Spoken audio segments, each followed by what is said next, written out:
Economic development, आपने terminology समझी, आपने सबसे पहले इकोनॉमी समझा, फिर देखा आपने गुड्स सर्विसेज, फिर आपने ग्रोथ, फिर आपने समझा इन्वायरमेंट, सोसाइटी और इकोनॉमी का क्या रिलेशन है।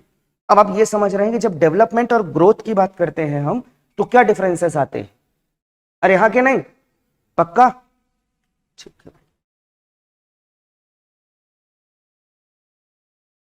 चलिए मैं आपको अभी थोड़ी देर पहले जो कुछ पढ़ाया था उसे थोड़ा कंपाइल करते हैं। फैक्टर्स ऑफ, अच्छा मैं ऐसे लिख देता हूँ एक चीज ना, इसके पहले आपको और पढ़नी चाहिए। अपन लिख देते हैं यहाँ पे, ठीक है चलो। Factors of economic activity,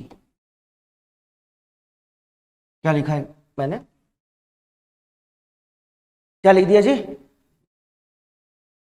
factors of economic activity. आइए समझते हैं क्या है। एक होता है प्रोडक्शन, एक होता है प्रोडक्शन, एक होता है कंजम्पशन,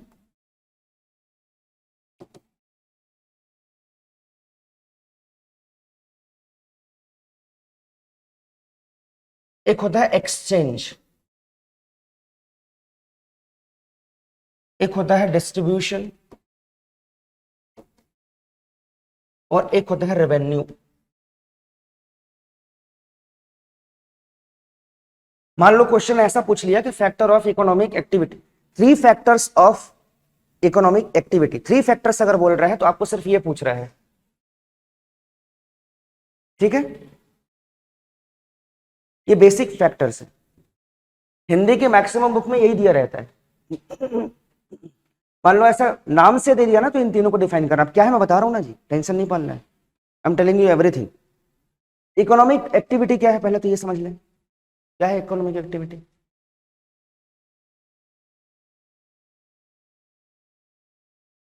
पेट में है सर, जुबान पे नहीं आ रहा है क्योंकि जुबान केसरी है, बताएं क्यों नहीं आ रहा है। Economic activity, activity belongs to economy only, that economy you already, अरे आप अभी तो थोड़ी देर पहले पढ़े हो यार, इकोनॉमी क्या है,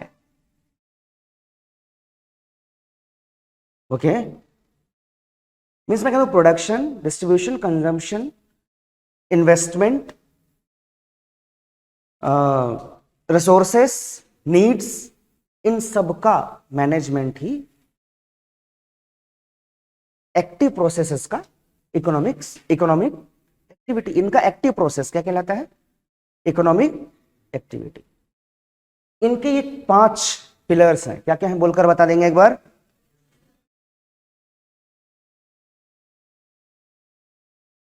प्रोडक्शन क्या होता है, प्रोडक्शन क्या है,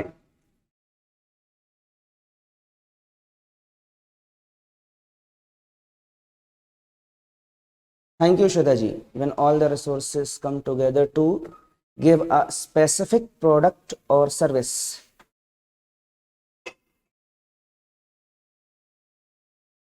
वेरी गुड। हाँ, रॉ मटेरियल्स। इकोनॉमिक्स क्या कहती है देखना ना, प्रोडक्शन की डेफिनेशन देखो क्या गजब की देता है ये, कहता है increase in consumption of goods and services is production. क्या कहता है, increase in consumption of goods and services is production. एक डेफिनेशन और है कि if all the resources are allowed to produce specific goods और सर्विस इज कॉल्ड प्रोडक्शन, है ना यही। लेकिन ये डेफिनेशन सेकेंडरी है, प्राइमरी वो डेफिनेशन है जो इकोनॉमी कह रही है कि increase in consumption of goods and services is called production. कमाल करते हैं। अब मेरी ना एक बात समझ में नहीं आती, मेरी ना फिर समझ में नहीं आती बात कि अगर मैं आपसे पूछ लूं, ये पांच दिखाई दे रहे हैं आपको, who will be the mother of economic activities, which term is said to be mother of economic activity? Consumption. अरे बिल्कुल सही है जी, कंजम्पशन को कहा जाता है क्या, mother of all activities, economic activities. भाई आप खर्च करोगे तो नया प्रोड्यूस करने के लिए आप इंटेंडेड रहोगे, अरे हाँ या नहीं। तो कंजम्पशन क्या है, सिंपल सी बात है, to to to use to utilize the goods and services. Exchange क्या है,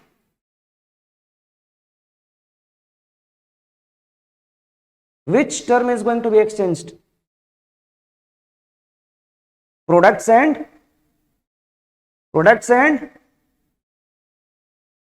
प्रोडक्ट में आ गया ना गुड्स एंड सर्विसेज, तो प्रोडक्ट और पैसा ये एक्सचेंज हो रहे हैं कि नहीं हो रहे हैं, अरे नहीं हो रहे हैं। चलो डॉलर्स में बात करते हैं, थोड़ा फील अच्छा आएगा।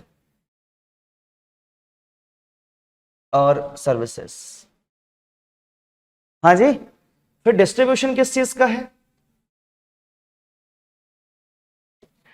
डिस्ट्रीब्यूशन गुड्स का भी है, रिसोर्सेस का भी है, अरे हाँ कि नहीं, मतलब गुड्स एंड सर्विसेज का भी, और मनी का नहीं है क्या, अरे है या नहीं। मनी का डिस्ट्रीब्यूशन नहीं होगा, जो रिटेलर होगा, जो प्रोड्यूसर होगा, उन दोनों के बीच नहीं होगा। किसमें, एक्सचेंज में तो वन पार्टी है ना, हम तो सिर्फ यहां पैसे की बात कर रहे हैं, गुड्स थोड़ी बंटवारा हो रहा है, गुड्स तो पैसे लेके खरीद रहा है, उसका डिस्ट्रीब्यूशन नहीं है, वो पैसे में जो चीज दी जाए उसका डिस्ट्रीब्यूशन नहीं है। रेवेन्यू क्या है भैया, इनकम, क्या जी, ये इनकम कितने टाइप के होते हैं,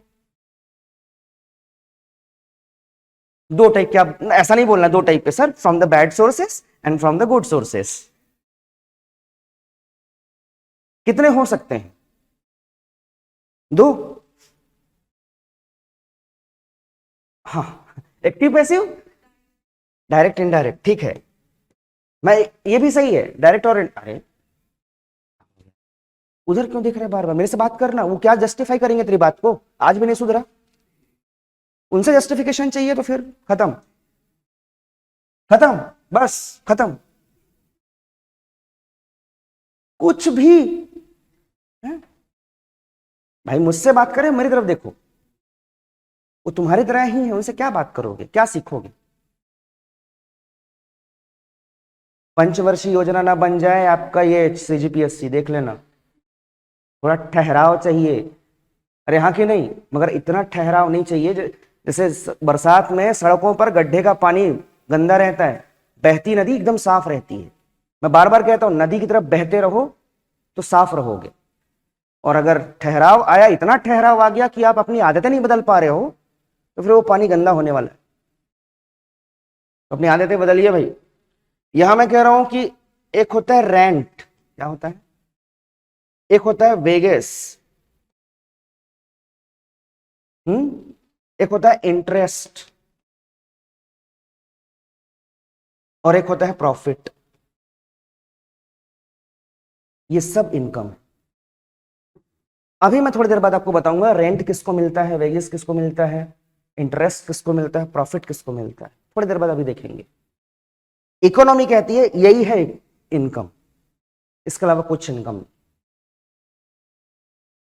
आप कहेंगे सैलरी कहां लाई करती है इसमें, सैलरी किसमें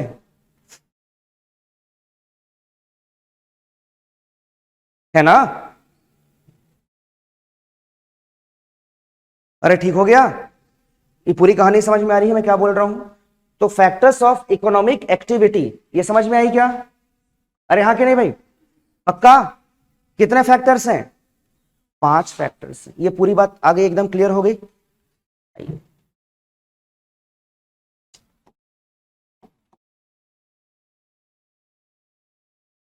फैक्टर्स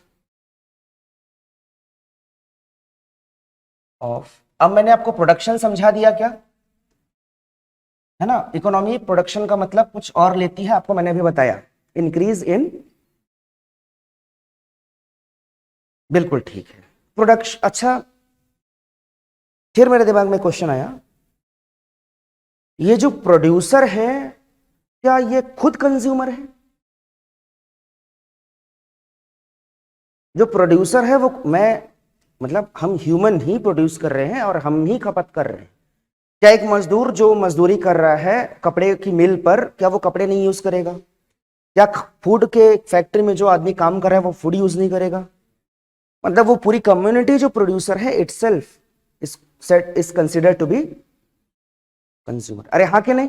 इसमें कोई संदेह नहीं होना चाहिए, ठीक बात है जी। अब हम देख रहे हैं फैक्टर्स ऑफ प्रोडक्शन। यही आपको थोड़ी देर पहले मैं समझा रहा था कि लैंड है, फिर हम लिखते हैं लेबर्स। अरे हाँ कि नहीं? फिर क्या लिखा था याद करो? कैपिटल। और फिर क्या लिखा?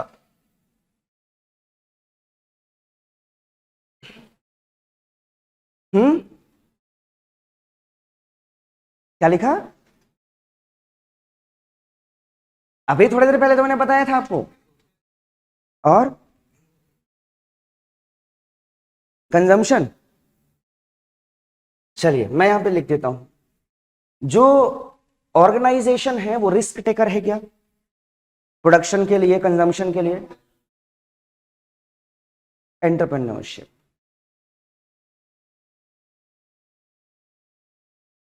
ये कौन होते हैं? उद्यमी, जैसे हम कहते हैं आजकल, खूब सुना है आपने एंटरप्रेन्योर एंटरप्रेन्योर। क्या होते हैं ये रिस्क टेकर है। मतलब आप अगर कल को डीसी बन जाते हैं, अपनी जॉब छोड़कर हिम्मत करते हैं कुछ और करने का जो बिजनेस से रिलेटेड है, जो नौकरी नहीं है, जॉब है लेकिन नौकरी नहीं है, तो फिर आप एंटरप्रेन्योर है। यही मतलब है ना? अरे नहीं, कल को आप जॉब छोड़कर, हो सकता है आपका इंटरेस्ट आ जाए टीचिंग में, तो आप क्या, नहीं मैं ये जॉब छोड़कर टीचिंग करूंगा, वो भी स्कूल बच्चों को पढ़ाऊंगा, स्कूली बच्चों को यूपीएससी की तैयारी कराऊं। Doesn't matter. एंटरप्रेन्योरशिप का मतलब सिर्फ पैसा कमाना नहीं होता, वो काम जिसमें उद्यम हो। उद्यम मतलब सोसाइटी के लिए यूजफुल वर्क, ये उद्यम है। सोसाइटी के लिए यूजफुल वर्क, ये उद्यम है। ठीक है, ये एंटरप्रेन्योरशिप है। अरे हाँ कि नहीं? ठीक बात। तो ये क्या है जी? इसे मैंने कहा था नेचुरल गिफ्ट। इसे क्या कहा? Natural gifts. क्या क्या है नेचुरल गिफ्ट? जैसे रिवर है, जैसे हाँ लैंड तो अपने आप में है ही, माइंस है, ये सब क्या कहलाएंगी? नेचुरल गिफ्ट्स हैं, इसलिए लैंड के अंदर आ रही है इकोनॉमी में। अरे ठीक है। लेबर, इसमें हम कह रहे हैं कि वर्किंग मैन फोर्स या man power, working man force है। अरे हाँ कि नहीं जी? जो आदमी उस काम में लगा हुआ है, काम कर रहा है, वो लेबर है। हमको भी लेबर कह रहे हैं इकोनॉमी वाला। कैपिटल, थोड़ी देर पहले मैंने कहा था कैपिटल क्या है? Buildings, machineries. कैसे डिफाइन करेंगे आप इसे? Fixed and moving assets. Building, machineries और क्या? इन्वेस्टमेंट।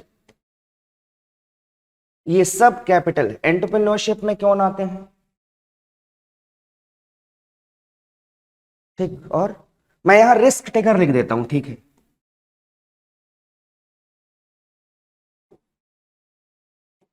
या कह दूं binder of other factors. Binder मतलब क्या होता है? हाँ जी, जो कोऑर्डिनेट कर रहा है रिसोर्सेस, मतलब पैसा, जमीन, रेंट, ये सब जो कोऑर्डिनेट कर रहा है वो आदमी है रिस्क टेकर, उसी का रिस्क होता है। अरे हाँ कि नहीं? तो एक बात बताओ, लैंड से आपको क्या मिलने वाला है? रेंट मिलने वाला है। अरे हाँ जी।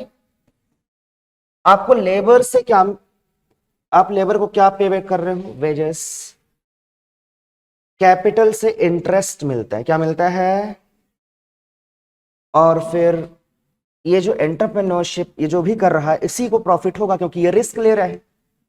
अरे हाँ जी। ये सब मिलाकर क्या कहलाते हैं? Income. They are major source of income in economy. अरे एकदम क्लियर हो गया?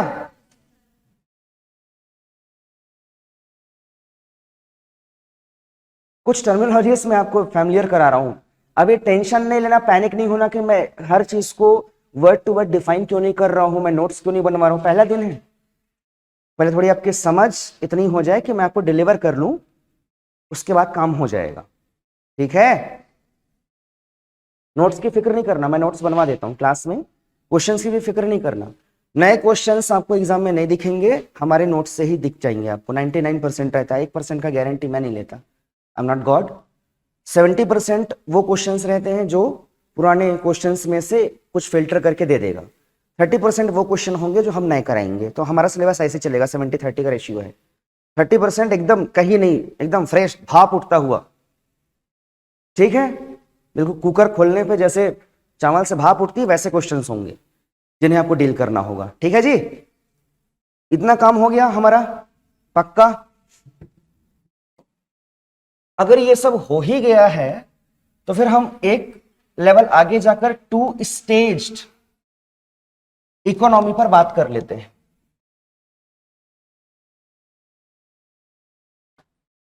क्या होता है ये टू स्टेज्ड इकोनॉमी? एक तरफ है प्रोड्यूसर,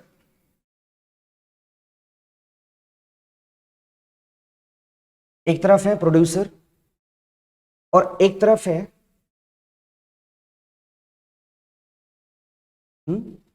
कंज्यूमर।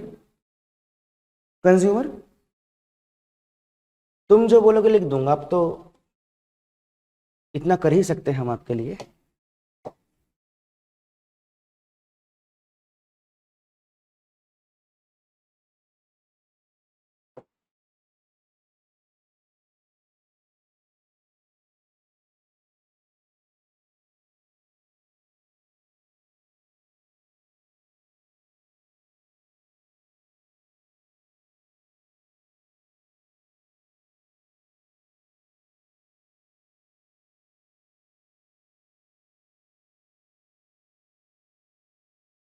मैंने ना उल्टा बना देना है ऐसे।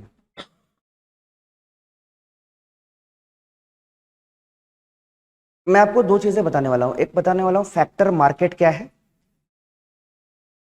ना, और एक बताने वाला हूं कि गुड्स एंड सर्विस मार्केट क्या है।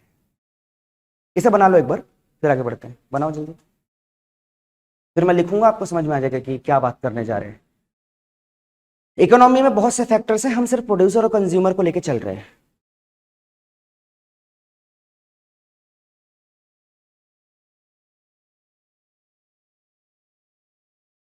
अच्छा बताओ, प्रोड्यूसर से कंज्यूमर तक गुड्स एंड सर्विसेज पहुंचती हैं क्या?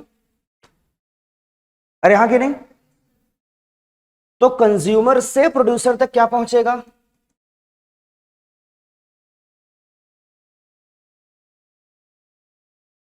Expenses belongs to goods and services. Use of goods and services is called expenditure.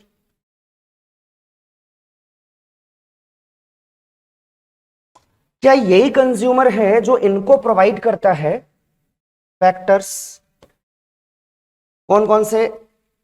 Land, labour, capital और एंटरप्रेन्योर। अरे हाँ कि नहीं?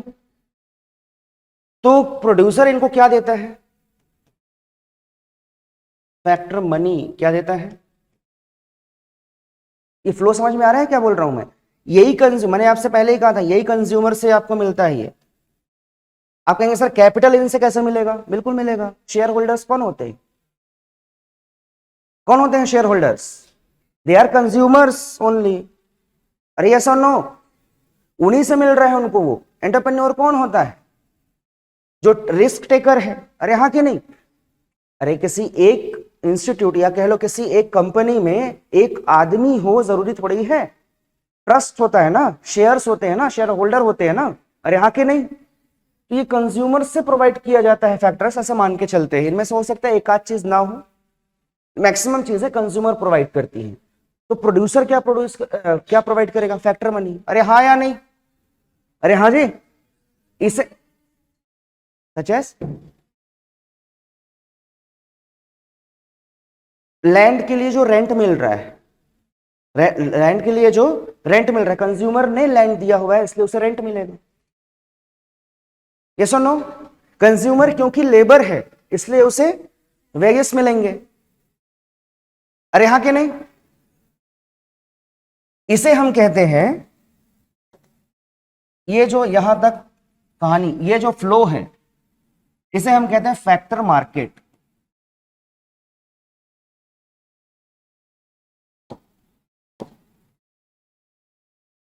इसे हम कहते हैं फैक्टर मार्केट। और यहां जो कुछ भी है इसे हम कहते हैं G&S मार्केट।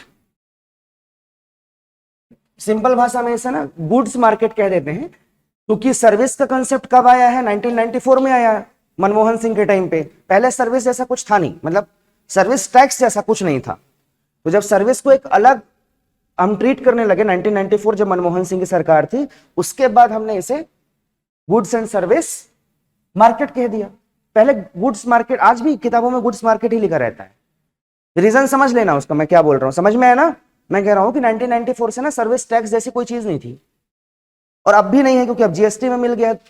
1 जुलाई 2017 से जीएसटी में मिल गया सर्विस, तो अब उसमें कुछ रहा नहीं। लेकिन 1 जुलाई 2017 से पहले सर्विस कुछ था। छत्तीसगढ़ का जैसे आप इकोनॉमिक सर्वे पढ़ोगे तो उसमें आज भी मिलेगा आपको एग्रीकल्चर इंडस्ट्री सर्विसेज मिलेंगे ना। ये क्या है? सेक्टर्स हैं इकोनॉमी के। यहां तक की बात एकदम क्लियर है? अरे पक्का? ओवरडोज तो नहीं हो रहा है? रीच है आपकी?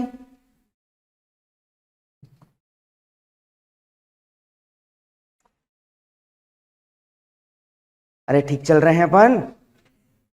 कॉम्प्रिहेंसिव स्टडी हो रही है कि नहीं हो रही? समझ में आ रहा है कि नहीं, कि खाली मतलब ऐसे चल रहा है, जान दो। हाँ, ऐसा तो नहीं है ना? आप मुगले आजम जैसा तो नहीं बैठे हैं यहां पर नाचो, ऐसा तो नहीं है? हाँ नहीं ना? कुछ लोग आते हैं ऐसे मेरी क्लास में, यहां 2 बटन खोल के पीछे बैठ गए, हाँ पढ़ा शुरू कर। ऐसा तो नहीं है अपन? पक्का? ठीक। यहां तक की बात को एक बार और रिवाइज कर लो। आपकी यहां तक कोई कंफ्यूजन, कहीं पे एक पॉइंट पे भी अगर कंफ्यूजन है, कोई सिली मिस्टेक भी अगर आपसे हो गई है, कुछ सुनने में छूट गया है, बिल्कुल मुझसे पूछिए।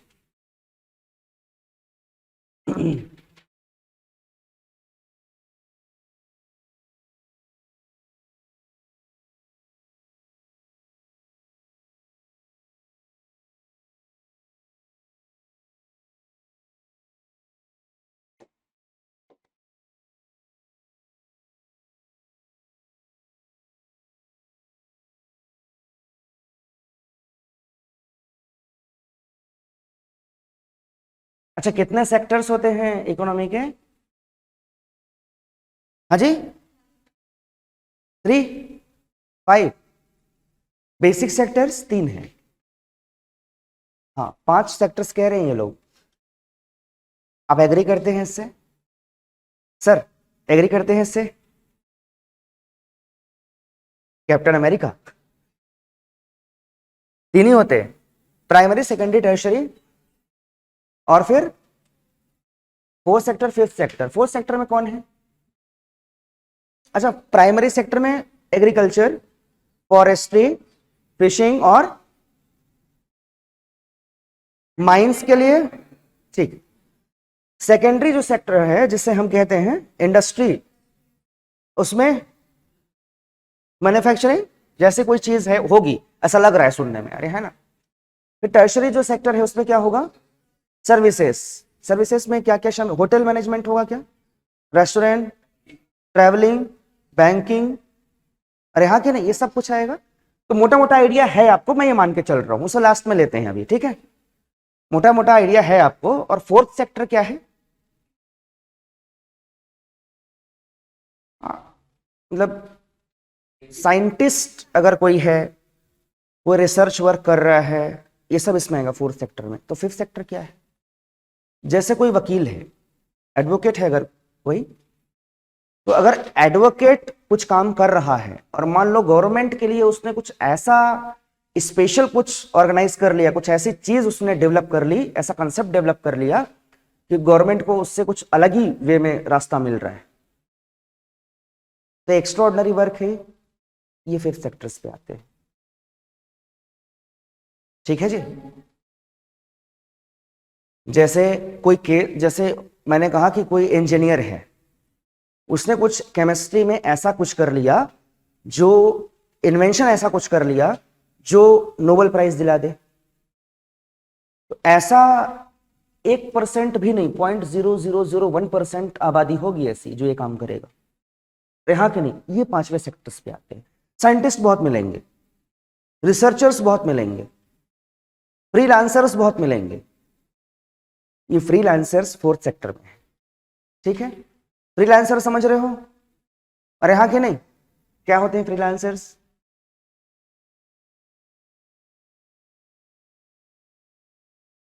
एग्जैक्टली फिक्स नहीं रहते।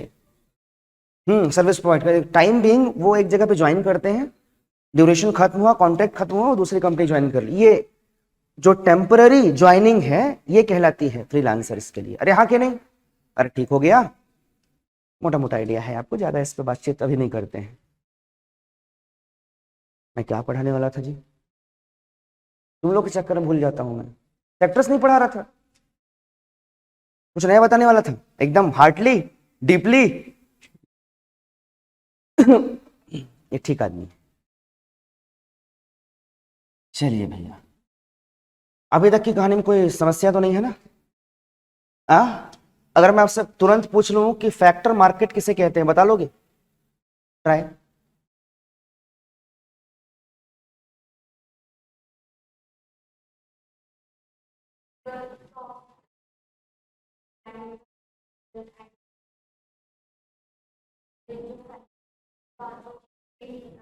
हम्म, ठीक बात है, इसमें कोई दिक्कत नहीं है। अरे हाँ जी, इकोनॉमी क्या है डिफाइन करिए तो एक बार। इकोनॉमी क्या है डिफाइन करिए एक बार।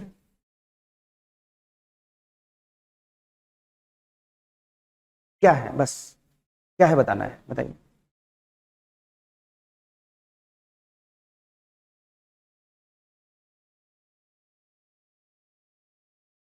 अरे बताया हुआ है ना कि भाई कोई बिजनेस, आप मुझसे ये भी कहते हैं बिजनेसमैन है सर, कोई गवर्नमेंट है, अगर वो चॉइसेस बना रही है, मतलब निर्णय ले रही है किस चीज के लिए, प्रोडक्शन उत्पादन, फिर डिस्ट्रीब्यूशन वितरण, कंजम्पशन फॉर उपभोग के लिए।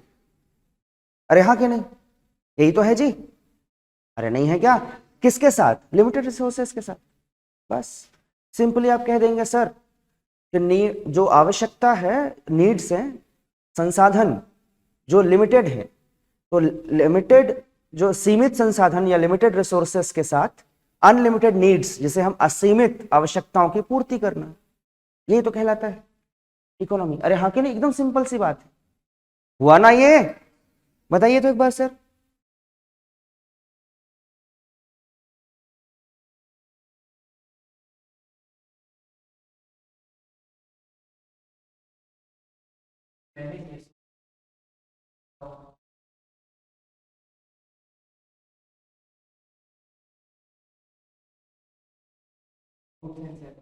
हाँ, to meet, to meet what? To meet increasing demands or needs with limited sources। इतना ही तो बोलना है जी। बोलिए मैडम एक बार फिर से इकोनॉमी के डेफिनेशन को कंपाइल करिए।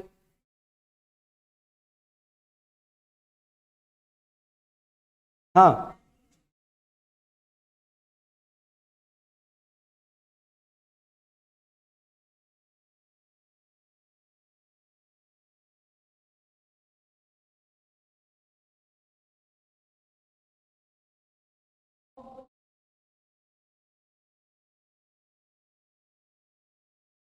ठीक हो गया। लिखना भी आना चाहिए ना। ये प्री के लिए कोई काम का डेफिनेशन नहीं है, लेकिन मेंस के लिए तो काम का है जी। प्री से नौकरी मिलेगी क्या? डीसी बन जाओगे? तो टारगेट मेंस होना चाहिए।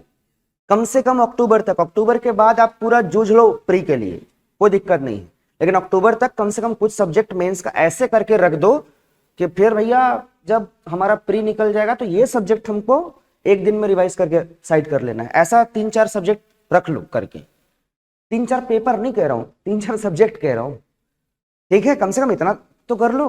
अरे हाँ, वो भी 75 मार्क्स के जो चैप्टर्स हैं उन्हें कर लो यार, तो आधा काम तो यही कंप्लीट हो जाएगा।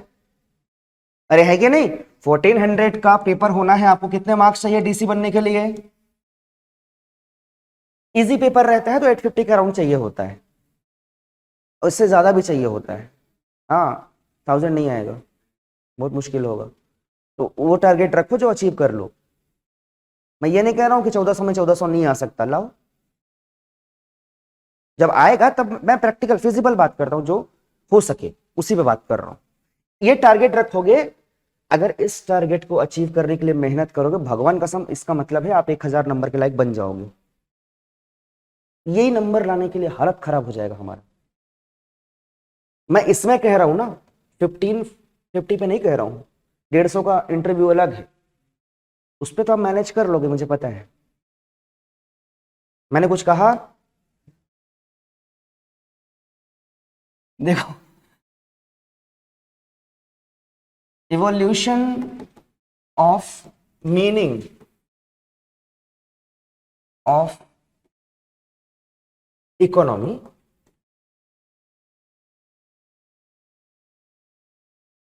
कैसे परिभाषाएं बदली। जब वेरी फर्स्ट टाइम जब इकोनॉमी आया ना, तो उसे कहा गया, अच्छा economy itself is considered as science. अब क्यों साइंस है मैं थोड़ी देर में एक्सप्लेन कर दूंगा उसको, आपको थोड़ा बहुत पता भी है साइंस क्यों है। अगर मैं इकोनॉमी को साइंस कह रहा हूं, मैं पोस्टुलेट बोल रहा हूं कि ये साइंस है, इसमें कोई क्वेश्चन मार्क नहीं कर रहा हूं, मैं कह रहा हूं है साइंस, मान लो। तो ये क्यों साइंस है, अब आप बताओ मुझे, मैं साइंस क्यों कह पा रहा हूं। आप में से बहुत से लोग साइंस के स्टूडेंट होंगे, रेज योर हैंड, कितने लोग हैं? काफी हैं। तो आपने साइंस कहने के पीछे क्या लॉजिक है?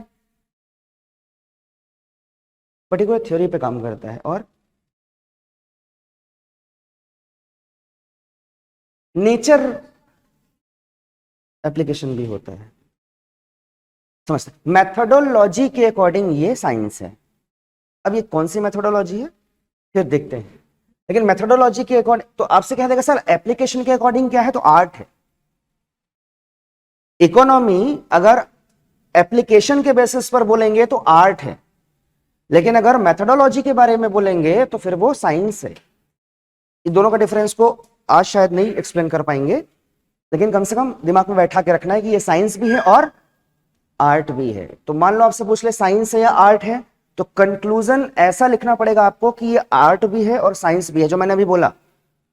When regarded as methodology it is science, and when, तो फिर आप बोलेंगे आर्ट। अरे ठीक है, चलिए बताऊंगा मैं थोड़ी देर में। ये कहलाता है साइंस ऑफ वेल्थ। जब 18th सेंचुरी आई, अब सेंचुरी बोल रहा हूं, सीई ही रहेगा ना, नहीं, सीई मतलब एडी, साइंस। तो ये कहलाया साइंस ऑफ वेल्थ। क्या कहलाया पहली बार में? Science of.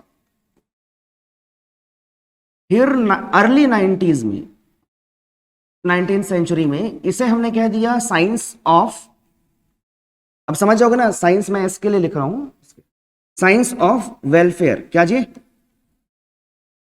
Science of welfare. फिर जब लेट 19th सेंचुरी आई, तब हमने इसे डिफाइन कर लिया। मैं एक एक राइटर के बुक का टाइटल ही लिख रहा हूं एक्चुअली, उसी बुक के राइटर से एक रेवोल्यूशनरी कंसेप्ट इंट्रोड्यूस हुआ है, वही लिखते जा रहा हूं मैं यहां। साइंस ऑफ वेलफेयर लिख दिया मैंने। फिर यहां पे मैं लिखता हूं science of scarcity and choices. Scarcity मतलब कमी, लैक कर रहे हैं किसी चीज में, स्कार्सिटी एंड चॉइसेस। चॉइसेस मतलब डिसीजन, क्या चाहिए? अरे हाँ कि नहीं? इसके बाद किस पे आ गए हम? Science of development. किस पर जी? डेवलपमेंट। और फिर हम एक चीज पर आए, आज कौन सा कंसेप्ट चल रहा है? Science of sustainable development. किस पर? Sustainable development. ये अर्ली 20th सेंचुरी, और ये अभी जो चल रहा है, रिसेंट जो कंसेप्ट चल रहा है, उस पे हम आए हैं। तो हम कह रहे हैं ये क्या है sir? Science of sustainable. Sustainable मतलब सतत विकास।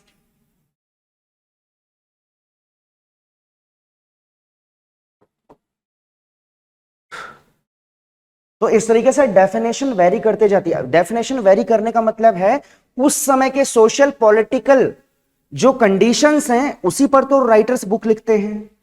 अरे हाँ कि नहीं? तो उनका फोकस 18th सेंचुरी में वेल्थ था, पैसे पर था।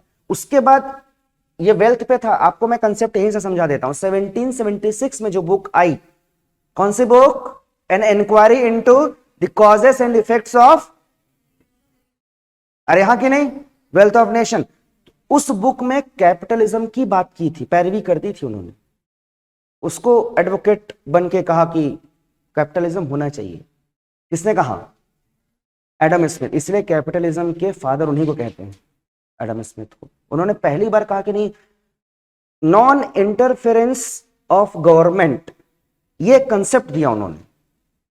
क्या कहा? नॉन इंटरफेरेंस ऑफ गवर्नमेंट, की स्टेट की जो भी इकोनॉमिक एक्टिविटी है उसमें हमें गवर्नमेंट को इंटरफेयर करने से रोकना है। गवर्नमेंट जैसे ही साइड हुई मतलब कैपिटलिज्म बढ़ गया, निजीकरण बढ़ गया, यही मतलब हुआ। अरे हाँ, क्या प्राइवेटाइजेशन कह दो आम भाषा में। अरे ठीक है, यही मतलब हुआ ना। तो कैपिटलिज्म, तो यहां से वेल्थ की बात जब भी करेंगे तो वो कैपिटलिज्म होगा। जब हम वेलफेयर की बात करेंगे तो फिर वो सोशलिज्म होगा। तो फिर वो सोशलिज्म होगा। अरे हाँ कि नहीं? तो हम सबसे पहले कैपिटलिस्ट थे इकोनॉमी सब्जेक्ट को लेके, फिर हम बन गए सोशलिस्ट, और फिर हम आ गए किस पर? प्रैक्टिकल चीज। ये दोनों थ्योरी थी। हम प्रैक्टिकल रिसोर्सेस को देखने लगे कि रिसोर्सेस क्या है हमारे पास। फिर हमने जब रिसोर्सेस ढूंढ लिए तो हमें डेवलपमेंट की बात आने लगी। तो फिर हम डेवलपमेंट की तरफ गए कि इकोनॉमी को लेकर डेवलपमेंट कैसे करें रिसोर्सेस के साथ, कम रिसोर्सेस के साथ। और जब हमारे पास रिसोर्सेस को मैनेजमेंट का तरीका आ गया तो हमने कहा जो डेवलपमेंट हो चुके हैं उसे सस्टेन कैसे कराएं।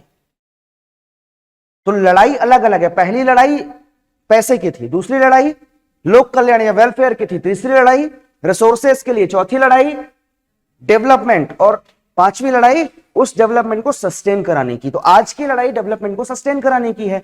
इसलिए हम लॉन्ग प्रोजेक्ट्स बनाते हैं, लॉन्ग टर्म प्रोजेक्ट्स। आपको याद होगा विजन डॉक्यूमेंट 2030, विजन डॉक्यूमेंट 2030, ये क्या है? इसमें 10 बातें लिखी हुई हैं। सागरमाला प्रोजेक्ट एक लिखा हुआ है कि सागरमाला प्रोजेक्ट पूरा करना है। मैटरनिटी जो डेथ रेट है उसको कम, उसे थोड़ा कम करना है। अपनी इकोनॉमी को 10 ट्रिलियन पर लेकर जाना है। वो ठीक है, 5 ट्रिलियन वाला ठीक है, 30 तक हम ये रख के चल रहे हैं, 10 ट्रिलियन कर देंगे। ऐसे कई सारे। तो हमने क्या कहा, लॉन्ग टर्म जो प्रोजेक्ट्स है वो सस्टेनेबल हो सकते हैं ना, इसे तो बना रहे हैं कि भाई हम सस्टेन कर पाएंगे कि नहीं। आबादी कितनी है हमारी? हम फर्स्ट पे आ गए हैं क्या पॉपुलेशन में? अरे हाँ कि नहीं? तो हमारा ये लक्ष्य था क्या, हमें इसे सस्टेन कराना है क्या? नहीं। आबादी बढ़नी ठीक है, लेकिन आबादी को कम करने के लिए किसी को मारा तो नहीं जाएगा। तो एक प्लानिंग होगी कि बर्थ रेट को कम करे, डेथ रेट को भी बढ़ाना नहीं है, डेथ रेट भी कम करना है। लेकिन जो decreasing of birth rate will be larger or lesser than death rate? But हमारी पॉपुलेशन कैसे कंट्रोल होगी? डेथ रेट को बर्थ रेट से ज्यादा होना चाहिए, कम होना चाहिए? ठीक है, इट्स अप टू यू। आप मुझे कल इसका आंसर देंगे, ठीक है? अरे हाँ जी, मैं आगे आऊंगा और भी चर्चा करूंगा इस पर। ऐसे बहुत सारी चीजें हैं जो इकोनॉमिक्स में आपको परत दर परत खुलेंगी। इकोनॉमिक्स सब्जेक्ट सिर्फ आपके उस पेपर का हिस्सा नहीं है जिसे आप पढ़ रहे हैं। पेपर नंबर कौन सा है इकोनॉमिक्स का? उसका पार्ट, उसमें क्या लिखा है? Indian economy and CG. अरे हाँ कि नहीं, मैं इंडियन इकोनॉमी का पार्ट पूरा कंप्लीट कराऊंगा, ठीक है जी। पॉपुलेशन आपके सिलेबस में ज्योग्राफी में दिया है, तो वो ज्योग्राफी में अगर सर कंप्लीट करते हैं तो फिर मेरा काम और आसान हो जाता है। फिर मैं गरीबी बेरोजगारी पर लाकर और बजट के साथ खत्म करेंगे हम। हाँ जी।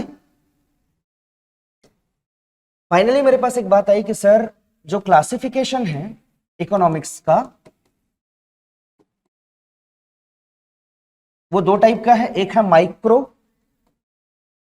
और एक है मैक्रो। आप जानते हैं इस चीज को? माइक्रो में क्या है? एनी इंडिविजुअल यूनिट की स्टडी है, किसी एक यूनिट की। और ये क्या है भैया? Economy in total. Economy in total.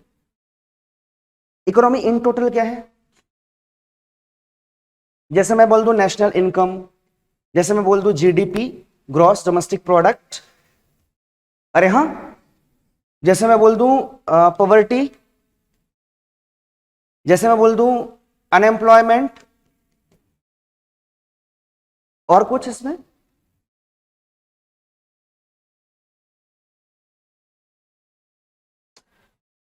आप जब भी ऐसे पढ़ने जाओगे आपको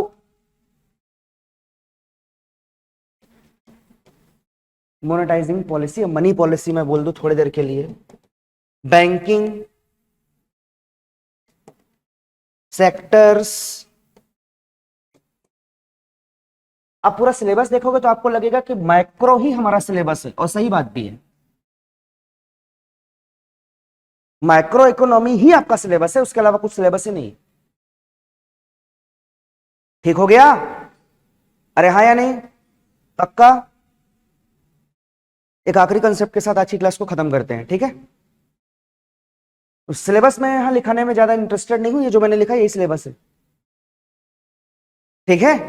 तो एक एक पॉइंट को सिलेबस में लिखाना मेरे ख्याल से आपके लिए इतना आवश्यकता नहीं है उसकी। एक छोटा सा ग्राफ बनाते हैं और आज के लिए विदा लेते हैं, ठीक है? कि छोड़ दूं अभी, खत्म करें? क्या बोल रहे हो? ग्राफ बना के खत्म करें? 3-4 मिनट लगेगा। तुम नहीं बोलते तो भी बनाता मैं, तब और मजे से बनाता। आपके फेसेस, जब आप ट्रबल की तरह फेस बनाते हो ना, ट्रबल फेस करता, मुझे बड़ा मजा आता है पढ़ने में जब आपको परेशानी हो।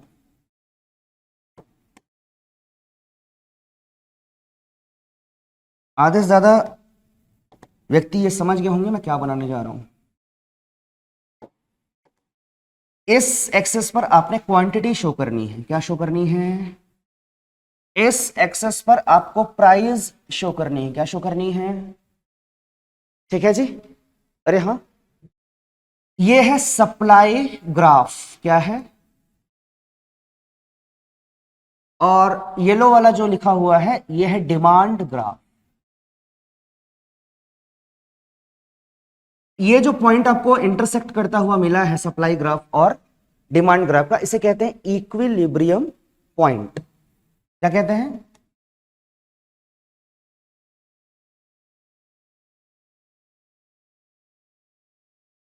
तो जितनी भी पॉलिसीज बनती है ना, generally intended to meet this point. अरे लिखने वाला सुन तो लो क्या बोल रहा हूं। इक्विलिब्रियम पॉइंट को मीट करने की कोशिश होती है। क्यों ऐसा? आइए समझते हैं। इस पॉइंट पे कंसंट्रेट करो। दिख रहा है कि दर्शिल हो गए हो तुम लोग तारे जमीन पर वाले? देखो भाई, अगर सप्लाई यहां दिख रही क्वांटिटी है ना, ये सप्लाई की क्वांटिटी ज्यादा है कि डिमांड की क्वांटिटी? डिमांड की ज्यादा है। अरे हाँ कि नहीं? अरे बोलो हाँ या नहीं? तो मतलब सप्लाई कम है, डिमांड ज्यादा है, तो पैसा बढ़ेगा, प्राइस। तो यहां पे ग्राफ ऐसे फ्लो करेगा। अरे बोलो हाँ। तो मतलब सप्लाई कम और डिमांड ज्यादा हो, अरे वस्तु मार्केट में कम है तो होड़ नहीं लग जाएगी, मैं भी लूंगा मैं भी लूंगा, अरे हाँ कि नहीं। सेल लगता है मोबाइल में, एप्पल में 20,000 फ्री, तो आपको लगता है मैं भी ले लूं, 1 मिनट में स्टॉक आउट ऑफ स्टॉक, फिर मैं वीवो लेके आ जाता हूं। अगर यहां पे देखें इस पॉइंट पर ये सप्लाई ज्यादा दिख रहा है डिमांड से, यहां दिख रहा है ना जी, तो सप्लाई ज्यादा है डिमांड कम है, प्राइस कम होगा, मतलब ये फ्लो ऐसा जाएगा। अरे बोलो हाँ। तो in both the conditions demand and supply पे इकोनॉमी डिपेंड करती है। हमारी जितनी पॉलिसीज हैं, जितनी भी पॉलिसीज हैं, वो सप्लाई डिमांड के ऊपर डिपेंड करती है। किस चीज की कहां पे जरूरत है, किस चीज पर कितना पैसा लगाना है, किस चीज की कितनी जरूरत है और किस चीज पर कितना पैसा लगाना है, which is to be, which is ought to be, which has to be, which will happen, ये सब डिपेंड करता है। अरे हाँ कि नहीं, अरे बोल दो ना, अरे है कि नहीं। ये हो गया, इसे हम क्या कहते हैं, डिमांड सप्लाई कर्व। ये फ्लो समझ में आया पक्का। 3 मिनट में खत्म किया हूं तो 2 मिनट और लोग के खत्म करूंगा तुम्हारा एक काम, क्योंकि मैं कल से फिर अपने उसमें आऊंगा ना भाई, सिलेबस पे आऊंगा ना।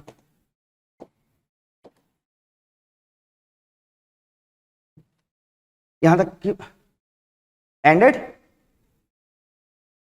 आ गया क्या सर? ठीक, चलिए फिर आज के लिए यहीं पे खत्म करते हैं। सर आ चुके हैं, मुलाकात होगी आपसे।